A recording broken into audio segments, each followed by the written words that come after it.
34 years old, sitting on a hospital floor. Nothing left.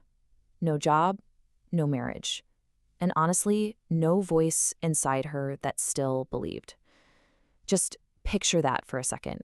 The absolute stillness of that moment, her hands resting completely empty on her lap. It's that heavy quiet of a threshold where everything you knew has just ended and you literally have zero idea what comes next. Welcome to today's Explainer, the invisible collapse and the quiet art of rising. We're going to be deconstructing a myth today, looking way past those cinematic Hollywood comeback stories to see what a quiet, realistic rise actually looks like. So let's get into it. Part 1, the fall, when everything built collapses. We're following a woman named Maya today. She's not a celebrity, she's just highly relatable. Did everything right until an invisible collapse completely leveled her. Just look at this 18-month descent. Month 1, her husband leaves, literally telling her she's too much. Fast forward to month 12, and the startup she poured herself into, gone. Failed after grueling 16-hour days. And by month 18, her mom falls ill, draining whatever savings she had left. You can see how something inside her just quietly broke. A mind that had always pushed forward just stopped. She stopped answering calls. Her unmade bed basically became her entire world. It was like the slow fading of light in a really dark room. And, well, you know how it is. When you fall quiet, other people get loud. Nature abhors a vacuum, right? People around her filled that silence with their own judgments. She was always too ambitious. She should have played it safer, just not built for that kind of life. Imagine sitting there in a silent room, feeling the physical weight of a crumpled up piece of paper in your hands, and just hearing those echoes. They aren't just words, they're heavy objects anchoring you to the floor. But here's the absolute worst part, the real crux of the invisible collapse. Some mornings, she actually believed them. Let that sting settle for a second, because that is the real danger of the fall, when all that external noise suddenly becomes your internal monologue. Hey, if that hit you somewhere real today, if you've ever had a quiet morning where someone else's doubt became your own, hit that like button right now, not for the algorithm. Do it for every version of yourself that is still fighting through that exact feeling. Which brings us to part 2, the turn, reclaiming micro-agency. Okay, so Maya's pivot wasn't some dramatic lightning bolt moment on a mountaintop. It happened on a random Tuesday morning, driven entirely by tiny, deliberate micro-actions. Step 1, she made the bed, just her hands smoothing out the sheets. Step 2, she walked for 10 minutes. Not a marathon, just 10 minutes. Step 3, she picked up a pen and wrote honest words in the margins of a worn notebook. Step 4, she sat in a doorway, a literal threshold, and finally told a therapist the absolute truth, the raw, crying for 40 minutes truth. The real revolution here is agency. The agency of her own hands doing one small thing a day that the broken version of herself would have skipped. She wasn't fixing her life.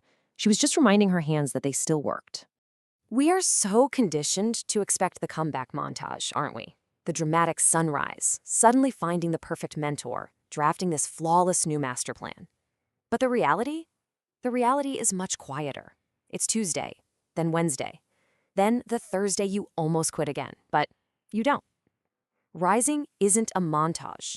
It's the gritty, slow accumulation of barely visible choices. It's the dignity of stillness, just deciding what to do next, day in and day out. She wasn't waiting to be whole before she moved. She was moving so she could become whole. I absolutely love this. That profound shift from passively waiting to actively moving, no matter how small the movement is, that's the true birthplace of recovery. It changes the whole game. If this breakdown is making you feel a little less alone in your own story, definitely subscribe. We bring you real, unfiltered human stories in this Explainer series every week, and you will not want to miss what we deconstruct next. All right, part 3, the rise. What they don't see when you come back. Jumping forward 2 years, Maya didn't build some massive empire just to prove everyone wrong. Instead, she created this really unassuming space for others experiencing their own quiet, invisible collapses. And the numbers are incredible. Over 4,000 women joined in just 6 months. To put that in perspective, that's not just a metric, that is real light entering a dark space. Through the glow of phone screens and dark rooms, 4,000 people found a doorway to step through. And she brought them in not because she was perfectly healed, but because she was extraordinarily honest. Her success really boiled down to a few core truths. She didn't sell a dramatic transformation. She shared the reality that, hey, you don't need to have it all together to start. And most importantly, You absolutely don't need to be completely healed to help someone else. It was just a stubborn insistence on living fully. And the wildest part, some of the exact same people who called her broken during her fall actually came back to her space carrying their own hidden struggles. And she welcomed them right in. Because true rising isn't about vindication or revenge. Broken is not a final state. It is a passage. Just read that again. The crack in you isn't your weakness. It's simply the liminal space, the doorway where the light you're trying to become has already started to seep in. Think about the people in your life right now. Share this explainer with one person who really needs to feel seen today.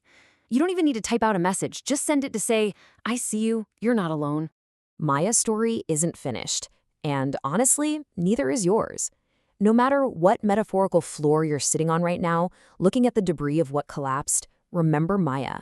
She stopped letting the collapse be the last word. You're not too far gone. You're not too broken. You are, in fact, exactly in the right place for something to begin.